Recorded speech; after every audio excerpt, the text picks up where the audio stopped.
یہودی مسیحی اخلاقیات۔ اگرچہ خدا نے یہ وعدہ نہیں کیا ہے کہ ہم اپنی ثقافت کو بڑے پیمانے میں تبدیل کر سکتے ہیں، ایماندار ہوتے ہوئے ہمیں بائبل کی اقتدار کا مظاہرہ کرنے میں وفادار رہنا ہے۔ میں ذکریہ امیر ہوں۔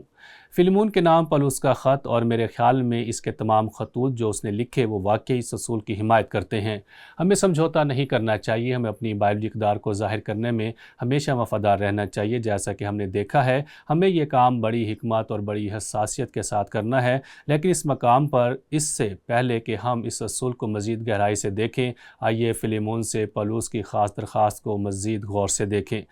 ہم نے اس درخواست پر ایک عام نقطہ نظر دیکھا ہے، لیکن یہ پیراگراف معیاری ہے۔ آپ دیکھیں گے کہ اس میں کچھ مزاح بھی ہے، اور وہ مزاح میرے خیال میں سامنے آئے گا جو ہم اسے پڑھیں گے۔ لہٰذا وہ کہتا ہے فلیمون آیت 17، پس اگر تو مجھے شریک جانتا ہے جس کے بارے میں جانتا ہوں کہ تم کرتے ہو، تو اسے اس طرح قبول کرنا، یعنی غلام اونیسیمس جس طرح مجھے۔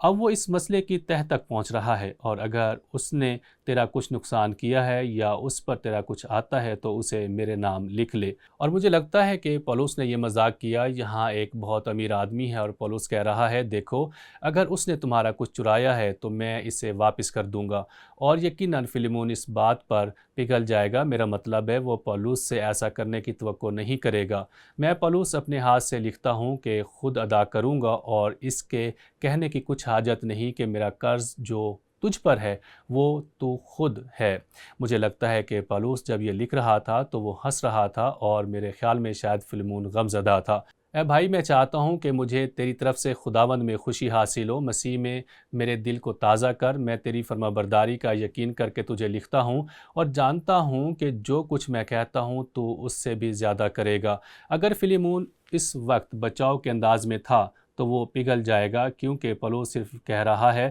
دیکھو میں جانتا ہوں کہ میں نے تمہیں تھوڑا حیران کر دیا ہے، لیکن میں جانتا ہوں کہ تم میرے کہنے سے زیادہ کرنے جا رہے ہو۔ اس کے سوا میرے لیے ٹھہرنے کی جگہ تیار کر، کیونکہ مجھے امید ہے کہ میں تمہاری دعاؤں کے وسیلے سے تمہیں بخشا جاؤں گا۔ میرا مطلب ہے یہ پیراگراف حساسیت سے بھرا ہے، لیکن یہ اس حقیقت سے بھی بھرا ہے کہ وہ واقعی فلیمون کو اچھی طرح جانتا تھا، ان کا رشتہ تھا، اور وہ ان حالات میں مزاحیہ ہو سکتا ہے کیونکہ یہ واقعی حقیقت ہے، لیکن وہ اس حقیقت کا سامنا کر رہا ہے جو فلیمون کے لیے بہت خطرناک ہو سکتی ہے۔ جب آپ تمام حالات پر غور کرتے ہیں، اب ہمیں یہ نہیں بتایا گیا کہ پولس کے خط کے نتیجے میں فلیمون کو کیا ہوا تھا، تاہم ہم فرض کر سکتے ہیں کہ فلیمون کی طرف سے مثبت جواب آیا تھا۔ اس کی بیوی کی طرف سے جو اب متوقع ہے وہ بھی اس دائرہ میں ہے، اور پھر پوری کلیسیا سے امید ہے، اور جیسا کہ ہم نے پہلے کہا فلیمون کے نام اس خط نے پوری کلیسیا سے بات چیت کے لیے سب تیاری کر لی ہے۔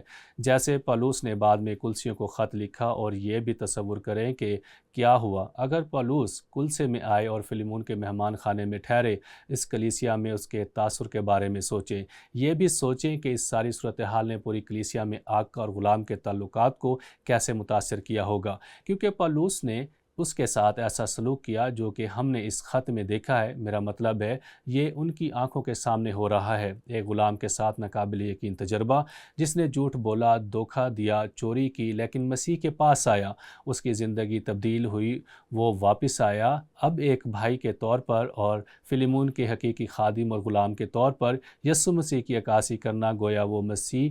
کی خدمت کر رہا ہے۔ میرا خیال ہے کہ ہم سوچ سکتے ہیں کہ کلسیوں کی کلیسیا اس پورے شہر میں مسیحی جیسی محبت و یگانگت کی ایک بہترین مثال بن گیا ہے، اور شاید رومی معاشرے میں دوسری جگہوں سے آگے اب ہم کلیسیا کی تاریخ سے بھی جانتے ہیں کہ مسیح کی محبت کے پیغام نے کلیسیا کی غلامی کو عملی طور پر ختم کر دیا۔ آپ مسیح میں کیسے ایک ہو سکتے ہیں اور مسیح میں بہن بھائی بن سکتے ہیں، اور پھر یہ آقا غلام کا رشتہ ظالمانہ ہے، اور یہ آمرانہ ہے، اور یہ غیر منصفانہ ہے۔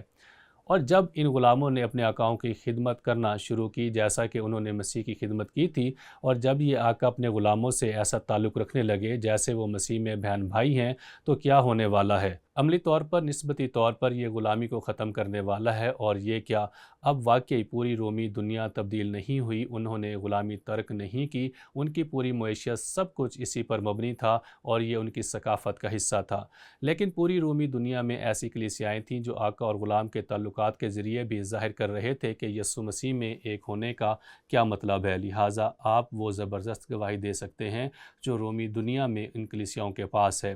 آخری غور طلب اور جوابی سوال اس حقیقت کے پیش نظر کہ مغربی ثقافت میں بہت حد تک یہودی مسیحی اخلاقیات پر مبنی ہے، جس کے نتیجے میں یہ تجویز پیش کی گئی کہ سب انسانوں کو برابر بنایا گیا ہے، تو مغرب میں غلامی شروع میں کیوں پروان چڑھی؟ اور یہ کیا؟ اور یہ ہماری ثقافت ہمارے معاشرے میں ایک افسوسناک باب ہے جو ظاہر ہے کہ خانہ جنگی کی طرف جاتا ہے، لیکن آپ نے دیکھا ہمارے باپ دادا بائبل کی بائبلی اقدار عبرانی مسیحی اخلاقیات کے پابند ہے، لیکن پھر بھی انہوں نے تعصب کی وجہ سے کلام کی غلط تشریح کی، یا انہوں نے کلام کو سکھایا کہ وہ کیا ماننا چاہتے ہیں۔ اور یہ ہم سب کے لیے سچ ہو سکتا ہے کیونکہ تعصب بہت گہرا ہوتا ہے، اور یہ سب ہماری ثقافت میں ہوا، یہاں تک کہ بہت اچھے لوگوں میں بھی۔ لیکن اچھے یا شاندار ہونے کا مطلب یہ نہیں کہ آپ تعصب کا شکار نہیں ہوں گے، اور ہمارے پاس نئے عہد نامہ میں پطرس کی بہترین مثال ہے جسے خدا نے کلیسیا قائم کرنے کے لیے بلایا تھا، اور جیسا کہ میں نے آپ کے ساتھ پہلے بھی بیان کیا،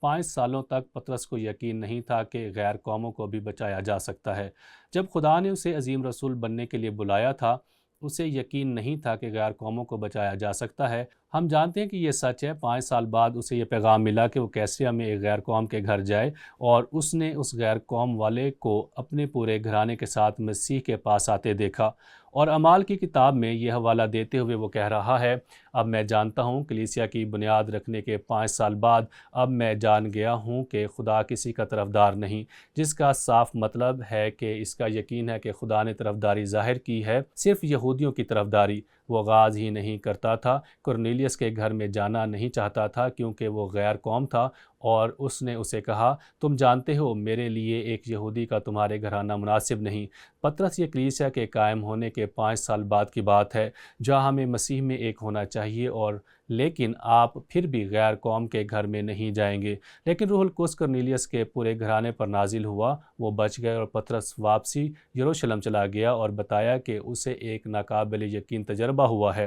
اور اس نے دوسرے رسولوں کو اس کی خبر دی، اور اس نے کلیسیا کے تمام بزرگوں کو خبر دی۔ وہ کہتا ہے، مرد ہو یا عورت، خدا کسی کی طرفداری نہیں کرتا۔ یسوع مسیح پوری دنیا کے لیے جان دینے آیا تھا، اور اس سے کوئی فرق نہیں پڑتا کہ آپ غلام ہیں یا آزاد ہیں، آپ مرد ہیں یا عورت ہیں، آپ مسیح میں ایک ہیں، اور یہ ایک سبق ہے جو اسے سیکھنا تھا۔ لہٰذا جب ہم تعصب کی گہرائی کو سمجھتے ہیں، حتیٰ کہ نئے عہد نامے کی دنیا کے چند اہم رہنماؤں کے اندر بھی، تو یہ یقین کرنا زیادہ مشکل نہیں ہے کہ ہمارے باپ دادا جو بائبل پر یقین رکھتے ہیں اپنی سوچ میں تعصب رکھتے تھے۔ کلام کی غلط تشریح، یا ہو سکتا ہے جیسے میں نے پہلے کہا، کلام کی ایسی تشریح کرنا جیسا ان کا ایمان ہے، اور ہم سب کو واقعی اس بات سے محتاط رہنے کی ضرورت ہے کہ کس طرح تعصب ہماری زندگی کا حصہ بن سکتا ہے، اور ہم اسے دیکھ بھی نہیں پائیں گے۔ ہم اسے دیکھنا نہیں چاہتے، لیکن خدا کے پاس توڑنے کا ایک طریقہ ہے، اور ہم پولس کے خط فلیمون میں اس کی خوبصورت مثال دیکھتے ہیں، اور پھر بعد میں کلسیوں کے نام پولس کے خط میں بھی۔